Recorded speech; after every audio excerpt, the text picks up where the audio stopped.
Eles receberam aquele Espírito e junto com esse Espírito uma missão.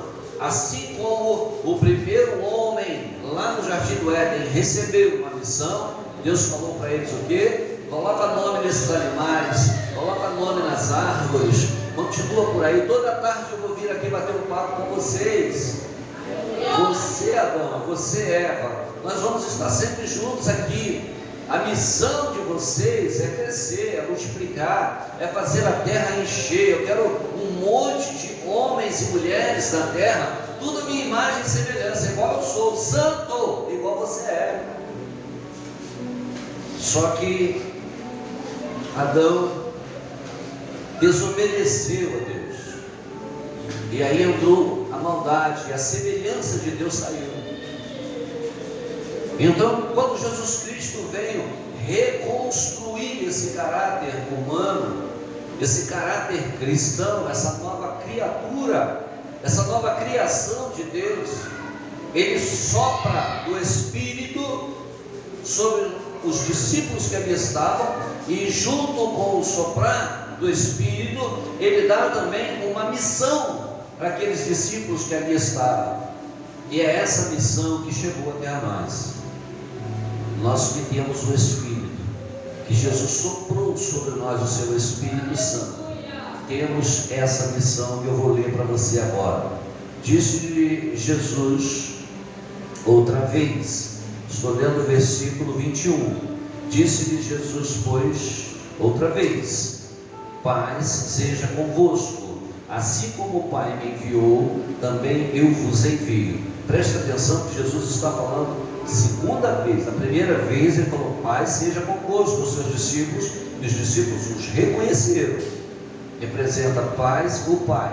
Agora representa paz seja convosco. Segunda vez representa o Filho. Paz seja convosco. Soprou sobre eles o Espírito, certo? E agora vem, depois que eles receberam o Espírito, vem também junto com o Espírito a missão que todos recebem quando recebem o Espírito. Aqueles a quem perdoares os pecados, lhes serão perdoados, e aqueles a quem revestirdes, lhes serão revestidos. Entenda isso, vamos entender isso direito. Aqueles a qual perdoardes pecados. O que representa o perdão do pecado? A Bíblia diz que o único que pode perdoar pecado ou apagar o pecado de alguém é o próprio Jesus, que foi o único Cordeiro de Deus que passou por essa terra sem pecado. Ele pode tirar o pecado do mundo, nós como humanos não, mas Ele soprou do Espírito em nós com essa intenção de que nós tivéssemos a vida dele, para que nós pudéssemos levar o perdão do pecado para as pessoas. Então, quando nós anunciamos esse Evangelho de Jesus Cristo, nós não anunciamos o Evangelho de bênção, nós anunciamos o Evangelho de salvação. Olha, eu vim aqui da parte de Jesus, Ele soprou sobre mim o seu Espírito, e eu tenho aqui para você o perdão dos seus pecados. O perdão dos seus pecados é Jesus Cristo.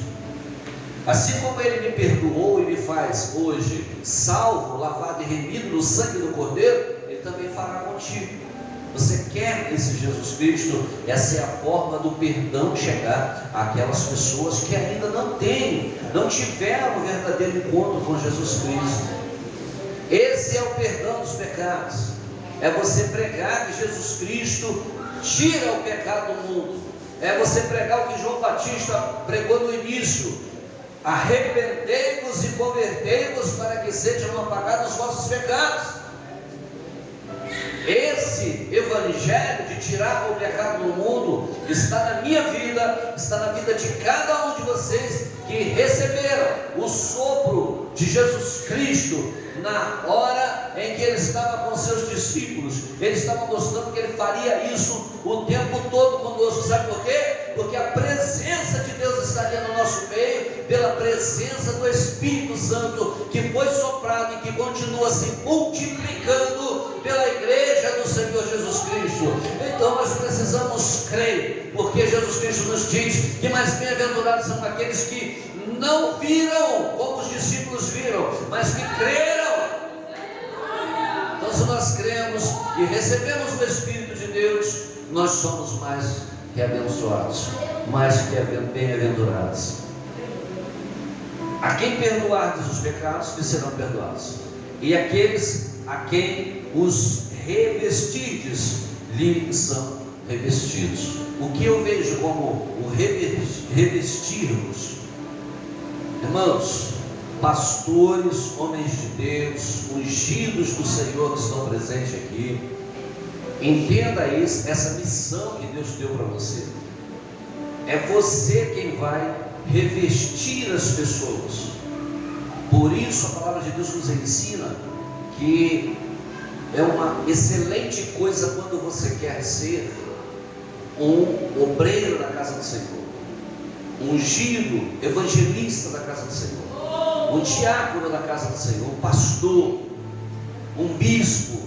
Sabe por quê? Porque você recebeu o revestimento de Deus.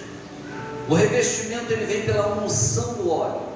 O revestimento ele vem pela presença do Senhor, pelo chamado batismo com o Espírito Santo.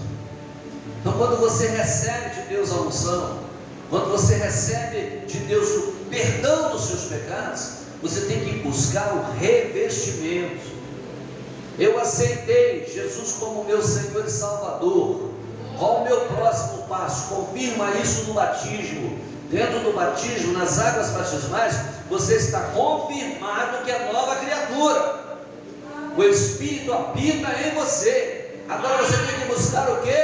O revestimento de poder, porque junto com o revestimento de poder virão também os dons espirituais, para que você seja usado na igreja, usado aonde você passar, para a glória de Deus.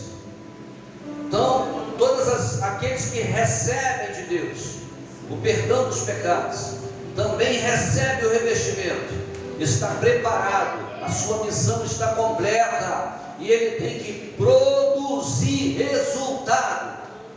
Qual resultado você tem produzido com o revestimento que Deus te deu? Qual resultado que você tem conseguido com o perdão que Deus te deu dos seus pecados? Tem gente que recebe o perdão dos pecados hoje, amanhã está cometendo o mesmo pecado. Sabe o que acontece? Sabe qual o nome que é dado para isso? Iniquidade. É o pecado repetidamente, continuamente, ele se torna uma iniquidade. Chega ao ponto, irmãos, de você achar que aquilo não é mais pecado. Isso não é pecado, eu já cometi tantas vezes e eu continuo sentindo a presença de Deus, o Espírito continua em mim, eu continuo fazendo as coisas erradas, eu continuo. A Bíblia diz que só alcança a misericórdia aquele que pede perdão, ele abandona o seu pecado. Então não seja enganado, porque a palavra de Deus não deixa ninguém ser enganado. Hoje eu ouvi uma mensagem, um videozinho de uma mensagem de um jovem chamado Rafael, e ele dizia que o dízimo no Antigo Testamento foi dado voluntariamente por Abraão a Melquisedeque. Ele deu o que ele quis, ninguém tinha mandado ele dar dízimo nenhum, e ele foi lá e deu o dízimo. E por conta disso ele foi muito abençoado. Mas depois, quando nós vamos ver os profetas em Malaquias dizendo que o dízimo é para entregar na casa do Senhor, ele vai dizer que isso aí foi feito, Deus preparou isso para a tribo de Levi. Porque a tribo de Levi não trabalhava, eles só cuidavam do templo, então os outros trabalhavam e traziam o dízimo para o sustento da tribo de Levi. Hoje os pastores trabalham, têm suas próprias rendas. Então, para que entregar o dízimo? Os pastores não fazem parte da tribo de Levi. Então, para que entregar o dízimo? Não é obrigado. E aí ele diz ainda mais um pouco na sua mensagem. Ele diz assim: o dízimo é voluntário, você dá se você quiser. E cita o exemplo dele. Eu, por exemplo, eu não dou o dízimo. E quando eu dava o dízimo, eu vivia pobre, miserável, morava na favela. E agora eu parei de dar o dízimo e comecei a aproveitar as boas oportunidades. Eu tenho um carro, não moro mais na favela, sou um homem próximo. Então eu não dou mais o dízimo. Essa mensagem que ele estava pregando, ele só esqueceu de acrescentar algo na mensagem dele. A Bíblia diz: crê no Senhor seu Deus e serás salvo. Crê nos profetas, Malaquias é profeta, e prosperarás. Prosperar não é ter muito dinheiro, prosperar é saber que Deus está te dando aquilo que você precisa para a sua sobrevivência. Saber viver com o que você tem. É saber viver com o que você tem. Se você tem pouco, você vai obrigado, Senhor, porque eu tenho pouco. E aí Ele vai te colocar no muito, se você for fiel. Sabe o que acontece, irmãos, com isso? Esse jovem que pregou isso, que falou isso, ele esqueceu de uma coisa também. O nosso Deus não é um Deus de letras. Ele não vive por aí falando isso, aquilo outro, não. Ele é um Deus de revelação. Ele aparece no meio do povo, aonde não tem porta, ou as portas estejam fechadas. Ele entra no meio e fala o quê? A paz seja convosco. O nosso Deus é um Deus de sobrenatural, e só acredita nele quem tem experiência com ele e o Espírito dentro de si mesmo. Se o Espírito Santo estiver dentro de você e te convencer que a vontade de Deus é que você entregue o seu dízimo, você vai entregar. Se não te convencer, você nunca vai entregar. A prosperidade vem de você crer no profeta, não é no dízimo, não é na oferta, não é nas outras coisas. As demais coisas são acrescentadas quando você faz a vontade de Deus. E o dízimo está de Gênesis a Apocalipse, colocando para você como fé. Se você crer e você fizer, Deus tem compromisso contigo e te honra. Agora, se você não faz, Deus não tem compromisso contigo e não tem nada a ver dízimo com salvação. Salvação é Jesus Cristo. Dízimo é ordenança. Foi Deus que estabeleceu desde o princípio da humanidade o dízimo, para que haja mantimento na casa do Senhor, para que haja sustento no altar do Senhor. A mesma tribo de Levi, antes de Jesus Cristo, hoje são os pastores que estão nos altares do Senhor. Muitos pastores entregando a sua vida, derramando a sua vida no altar, dando o seu sangue para manter acesa a chama do perdão dos pecados e do revestimento do poder de Deus. Esse revestimento que nós vimos aqui, esse perdão de pecado que existe aqui, são poucas as igrejas que têm buscado isso.